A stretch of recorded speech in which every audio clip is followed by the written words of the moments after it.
Hello everybody, welcome back to my channel where we talk about skincare, grooming, and sometimes hair, so that sounds like your thing. Make sure you are subscribed. Also, come and follow me on Instagram where I post a lot of stuff you're not going to see here on YouTube. First of all, people are asking about my eyebrows. I've had them laminated, but I'm also growing them out, so that's why they might look a little bit thick and a little bit crazy. A lot of people are like, oh, I don't like your eyebrows. Nor do I. Growing out my eyebrows for 2 months has been the most painful thing I've ever had to do. It's been torturous, but I'm getting them done tomorrow, so you won't have to look at them anymore. As per my request, a lot of you have been tagging me in Instagram beauty gurus videos. So I'm just gonna look at the first 5 that I was tagged in after last week's video, see if there's any what I consider mistakes, what I personally wouldn't do to my skin, and what I wouldn't recommend for you guys. Again, as I always say, I'm no voice of authority on this. This is more reacting to what they're doing, tell you my personal experience with what they have done, and what I would do instead for myself. Okay, so I'm just gonna record on my phone and we're gonna have a look at the first video. Okay, so this is an Instagram video by Sweet Beauty Hacks, an Instagram TV, sorry.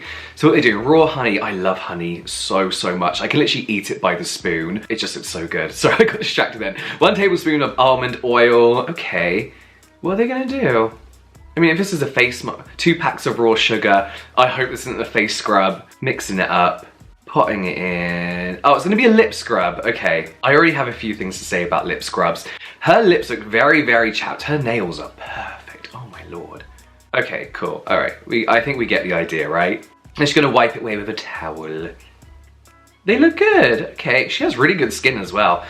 So that was just a lip scrub. She made a lip scrub, whatever. I don't like lip scrubs, to be honest, for myself. I used to be obsessed with like the Lush Cosmetics ones. Like I used to try and get all the flavors and I used to like lick them and eat them. However, the sugar I find in a lip scrub is way too abrasive. I wouldn't use sugar on my normal face skin. I'm not gonna use it on my lips personally. Here's why I really don't like them on really dry, cracked lips as well. So you know when you have loose skin on your lips, that dead skin, and you usually end up biting it off or peeling it away. What happens when you do that? You're often left with like a bleeding lip, like a little scar and a sore patch. It's just not nice to rip away that skin. It's probably not the best thing to do for your lips. And this is what I feel like the sugar does. The sugar is abrasive and it just kind of rips away that dead skin. I mentioned before that my favorite way to get rid of dead skin on my lips is to use a normal moisturizer or like a hyaluronic acid serum. So the majority of products, like moisturizing products that I do on my face, I will do on my lips as well.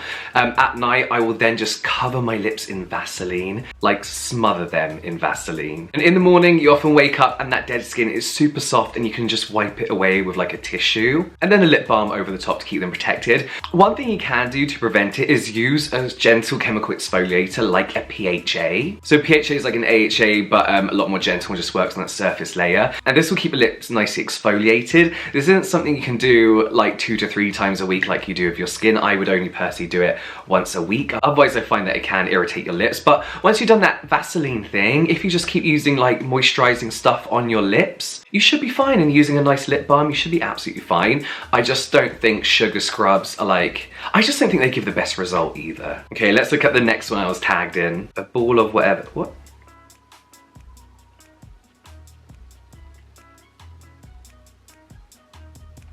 What's just what's happened? What's going on? What is that? Okay, let's just skip to the next one. I don't know what that was. I don't know what the hell happened there, so I can't really comment on that. Does anybody know what that was? That was weird. Okay, here's the next one. Blackheads, yes. Well, it's usually sebaceous filaments, baking soda. I already know what he's gonna do. This is like a toothpaste baking soda concoction that they put on their nose and then rub with a toothbrush. Oh, you get that stingy sensation. Yeah, toothbrush. Yeah, so, okay. You can see his skin going so red underneath it as well. He's having the best time with this though. He's having a really good time. Look how happy he is. Wow, he says. Okay, so this is a really popular beauty hack that's been around for as long as I remember, like YouTube beauty being around. It probably predates YouTube. He's mixing baking powder with toothpaste, and this is supposed to help remove blackheads. Now remember, what people think are blackheads are usually just sebaceous little filaments on the nose. They're never really blackheads. I've actually made a whole video about why we should be putting toothpaste on our skin, but I'll go a little bit more into it now. It's kind of like an old wives' tale. Putting that toothpaste on your spot is going to get rid of it overnight, takes away redness and shrinks the spot, etc, etc. And a lot of people do this and it does work, but for me, the negatives far outweigh the positives. So toothpaste contains an ingredient called triclosan, which actually a lot of toothpaste brands are getting rid of. I think Colgate is actually one of the only brands with triclosan still in their toothpaste. And this can help kill the acne-causing bacteria on your skin. So this is where the idea of putting toothpaste on your spot comes from. But yes, it's a controversial ingredient that's been removed from a lot of cosmetics because, you know, studies have shown reasons and, you know, rats got cancer, that kind of stuff. So if it does work for you, great, but there are a lot of negative side effects to using toothpaste on your face. So it's obviously very, very drying. It can really irritate your skin and can leave you with pigmentation issues. I find that when I used to do it as like a teenager, I'd put it on my skin, the spot would dry out, but it would leave me with a dark spot.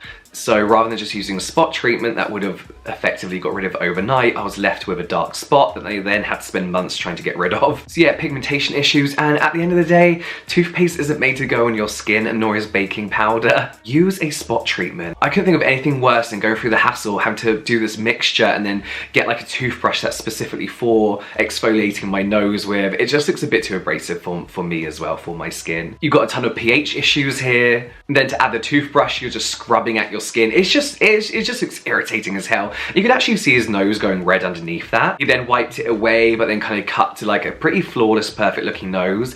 Not accusing anyone of anything, but it wouldn't surprise me if there was a bit of makeup used there to make it look a bit more flawless. This is just a lot of hassle to use a physical exfoliator. That's all it is. You may as well just use like St. Ives on your nose if you're gonna do this. Best thing, BHA, it keeps it looking smooth and nice. You're never gonna get rid of those sebaceous filaments. You're just not. They're supposed to be there. But using something like a BHA, using niacinamide, I personally have found has really helped with the appearance of those pores and of those sebaceous filaments. Everything just looks like a little bit more compact and smoother. Okay, let's look at the next tagged video, if I can find it. Oh, DIY egg mask. Okay, I'm glad we have an egg thing going on here because I've got something to say. I love the way I just want to crack an egg and get rid of the yolk in that way. I've never done it and it's something I really want to do. Sugar, they're making a meringue. That's nice. I'm gonna put that in the oven and I'm up for it. Like, I would have that. And they put it on their face. Do they say what, are they gonna say what supposedly does? Remove after 15 minutes. With a towel and pat dry.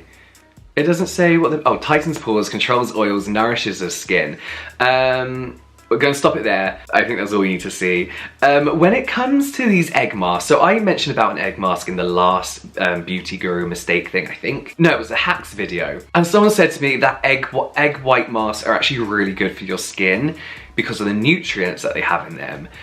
That's not true. So the main reason, as you can see, that these masks are meant to be good is it's meant to tighten your pores, help with oily skin, and supply nutrients to your skin. So bear all that in mind. But there's no reason, there's nothing within egg whites that can actually do this. So egg whites are mainly water and protein. You've actually got, what is it? 80% water, 20%? It's something like you've got 90% water, 10% protein in an egg white. That's all it is, no vitamins, no nutrients. There's nothing in them. So when it says it supplies nutrients to your skin, it doesn't. Egg whites are also extremely drying on the skin, and that's why it's gonna get rid of excessive oil, because it's not gonna get rid of just excessive oil, it's gonna get rid of all your oils. Then that's what leads to the look of tighter pores and tighter, firmer skin, is that there's no oils left in your skin or anything, so it just gives that appearance of tighter looking pores. You know when you've used a clay mask and you let it dry fully on your face and then you wipe it or wash it away, your skin looks almost like flawless and tight and pores look non-existent? Well, that's because there's no oils there, and I always find that for me, when my skin's less oily, it doesn't look like I have any pores, but that also for me leads to trouble down the line. I feel like the more I try to rip away all my oils, the oilier my skin gets. So egg white masks don't get rid of excessive oil. In my opinion, they get rid of everything on your face. They're just not good for you. There's no point in sugar being in that either. I don't understand the sugar part of that. I guess when you wipe it away, it might gently exfoliate. One thing I said in my other video about beauty guru mistakes is that I don't like the way people wipe away masks with a towel, and people are like, it says it on the instructions. I'm like, yeah, fair enough. But I think the best way to remove a mask is to rinse it away with warm water and then pat dry with a towel, because otherwise I just find that you're irritating your skin. I find personally that I'm irritating my skin, and it's not the best way to get rid of that mask as well. For me, it's just easier and a lot less less irritating to rinse away than pat dry. Personal preference, personal opinion. Okay, let's look at one more. Self-care threads 2K. How to make Mario Badescu sprays. Okay, the person that tagged me in this, you know this is gonna piss me off already. Okay, let's see. Ingredients: spray bottle, 2 tablespoons of aloe vera, 1 tablespoon of witch hazel, 3 tablespoons of rose water, 2 drops of essential oil, orange blossom, cucumber, lavender oil. Optional. Fill up the bottle, spray it, add aloe vera, witch hazel and rose water, add essential oils if you like, shape it up. Hey babes! I hope you enjoyed this thread. I made it because the Mario Badescu brand is so unnecessarily expensive, but it actually does help your skin a lot. With this recipe, you can get the most ingredients from the dollar store and save money on and save more than half of the money you would have spent. Thank you so much, Self-Care Threads 2K. So she's right in saying Mario Badescu is overpriced. Did she say overpriced or is it expensive? It's expensive. It's very expensive. Especially in particular, these toners. Whatever, are they toners? What are they? Whatever they are. I've talked about Mario Badescu before in brands that I'll never review. This is literally just over fragrance colored water in a bottle. It's a waste of money. It's got essential oils in. It's got a load of crap that doesn't do anything beneficial for your skin. And she's pretty much halfway there with the actual ingredients. Like, they are not worth the price. You definitely don't need essential oils in anything, we know that. All she's missing is the artificial colours. But yeah, I definitely wouldn't recommend making your own one of these. I mean, I feel like when people look at toners, there's products like Mario Badescu spray toner, whatever they're meant to be, mist, whatever they're meant to be. And things like Clean and Clear, where people look at toners and be like, that's a toner, that's why I don't use toners. When there are some amazing toners out there, and I love hydrating toners, they're not an important part of routine. You don't have to use a toner. I personally love it in my routine. I love using them. My skin loves the feeling of the hydrating toners between steps. But I feel like these kind of things do give toners a bad name. So you know what? They weren't too bad. They weren't great, but they weren't too bad. I have no idea what that ball thing was. If anybody knows what that ball thing is, please let me know.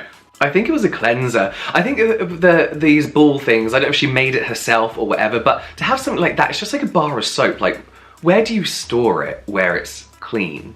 Where it's hygienic? Like, where, yeah. Not for me. But yes, please keep tagging me in these videos. I love them. Some of them are hilarious. Like, some of them are so bad. There's a lot of the same stuff because obviously Instagram has its trends. And if you like these videos, I'll post more. Judging by numbers, you like these videos, so I will keep posting more. But that is it from me now, guys. I will see you next time.